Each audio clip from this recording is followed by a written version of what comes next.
வணக்கங்க. மாடி தோட்டமாக இருக்கட்டும், புறக்கடை தோட்டமாக இருக்கட்டும், பூச்சி தாக்கம்ங்கிறது தவிர்க்க முடியாதது.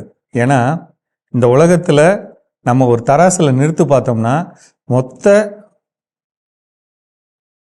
மனுஷங்களையும் ஒரு தராசிலையும் பூச்சிகளை ஒரு தராசில் வச்சிங்கன்னா பூச்சிகள் நம்மளை மாதிரி 3 மடங்கு வெயிட் உள்ள ஒரு ஜீவராசிகள் அவ்வளோ இருக்குது. அதுக்கான உணவு எது? இலைகள் தான். அந்த இலை தான் நம்ம மாடி தோட்டத்தில் வச்சிருக்கிற செடிகள். அப்போ கண்டிப்பாக வரத்தான் செய்யும். அதை எப்படி விளக்கணும், எப்படி வரவிடாமல் பண்ணணும், வாடையை எப்படி அதுக்கு ஒரு வாடையை கொடுக்கணும், அந்த வாடைக்கு அது வரவே கூடாது. இதுதான் நம்மளுடைய இலக்கு. சரிங்களா? இப்போ ஒரு சில பேர் எனக்கு ஒரு சில பொருள் கிடைக்கும், ஒரு சில பொருள் கிடைக்காதுங்கிறாங்க. அதுக்கு வேறு வேறு பொருள்களோட விளக்கம் சொல்கிறேன், பார்த்துக்கங்க. இப்போ உதாரணத்துக்கு புகையிலை கரைசல்.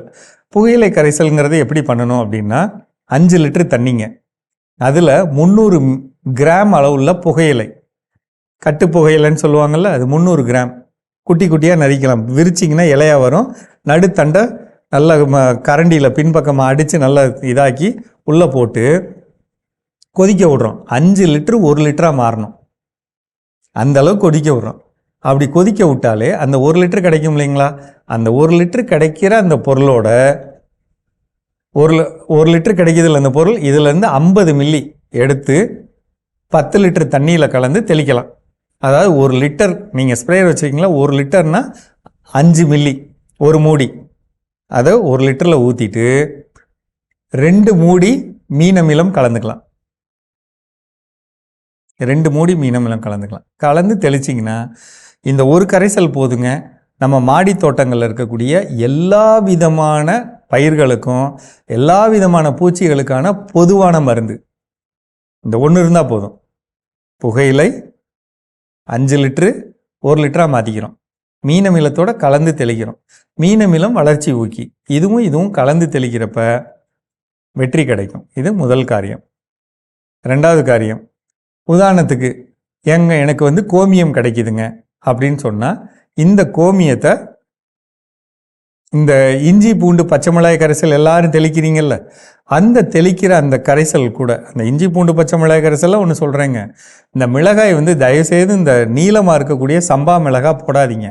கொஞ்சம் முயற்சி பண்ணி பக்கத்தில் இந்த குண்டு மிளகா இருக்கும் இல்லைங்களா, புல்லட் மிளகான்னு, அதாங்க போடணும். காம்பை எடுத்துகிட்டு அது போட்டு செய்ய முடியும்னா செய்யுங்க, இல்லைன்னா செய்யாதீங்க. ஏன்னா நீங்கள் பேருக்கு நான் அடித்தேன்னு சொல்கிறீங்க, பூச்சி போகலை, அதனால் செய்யாதீங்க. சரியா?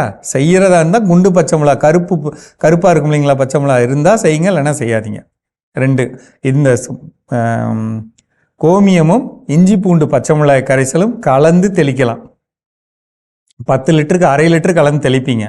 1/2 லிட்டர் கலந்து 1/2 லிட்டர் இஞ்சி பூண்டு பச்சை மிளகாய் கரைசல் கலக்கிறதுக்கு பதில் 300 மில்லி கலந்துட்டு மீதமுள்ள 200 மில்லி கோமியம் கலந்து தெளிக்கலாம். ரொம்ப நல்லதுங்க. மாடி தோட்டங்களில் வளர்ச்சியும் கிடைக்கும், ஒரு பெரிய நன்மையும் கிடைக்கும். 2வது. 3வது, நீங்கள் துளசி வளர்க்குறீங்கள்ல, இந்த துளசியவே ஒரு பூச்சி வெரைட்டியாக பயன்படுத்துறது. துளசியோட இலைகள் எடுத்துக்கங்க, அரைச்சிக்கங்க. அரைச்சதை இப்போ உதாரணத்துக்குங்க 1 லிட்டர் தண்ணி அப்படின்னு சொன்னால் அதில் 100 கிராம்லேருந்து 200 கிராம் அளவுள்ள எது கிடைக்குதோ, கருந்துளசியோ அல்லது சாதாரண துளசியோ அரைச்சி அதில் தண்ணிக்குள்ளே போட்டுக்கோங்க. இந்த தண்ணீரோட கோமியம் சரிக்கு சமமான அளவு கலந்து தெளிக்கலாம். அல்லது துளசியும் புகையிலை இருக்கு இல்லைங்களா, புகையிலை சாறு சொன்னோம் இல்லைங்களா, இதுவும் கலந்து தெளிக்கலாம். உங்கள் தோட்டத்தில் இருக்கும், இப்போ துளசி கண்டிப்பாக வச்சுருப்பீங்க, இதுவும் கலந்து தெளிச்சுக்கலாங்க. இதுங்களை மட்டும் செய்யுங்க, வேறு எதுவும் செய்ய வேண்டாம். சரிங்களா? ஒரு சில பேர் வெள்ளை வேலை மரப்பட்டை கரைசல் பண்ணுறேன்னு சொல்கிறாங்க. அது கொஞ்சம் சிரமமான காரியங்க உங்களுக்கு, அது வேண்டாம். அதற்கு அடுத்த முக்கியமான கரைசல் கற்பூர கரைசல். இந்த கற்பூரத்தையும் வேப்பெண்ணையும் கலந்து செய்யக்கூடிய இந்த கரைசல், அதோட வழிமுறை நீங்கள் கேளுங்க, வாட்ஸ்அப்பில் நான் சொல்கிறேன். 3 வழிமுறை தான். கற்பூரத்தை கரைச்சிக்கணும், வேப்பெண்ணையை கரைச்சிக்கணும், எல்லாத்தையும் கலந்து அடிக்கணும், இவ்வளோதான்.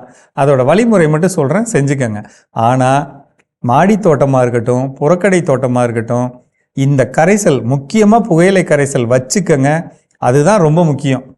இதை வச்சுக்கிட்டிங்கனாலே எல்லா விதமான புழு பூச்சிகளை நகர்த்திக்கலாம். சரிங்களா? மீண்டும் சந்திப்போம்.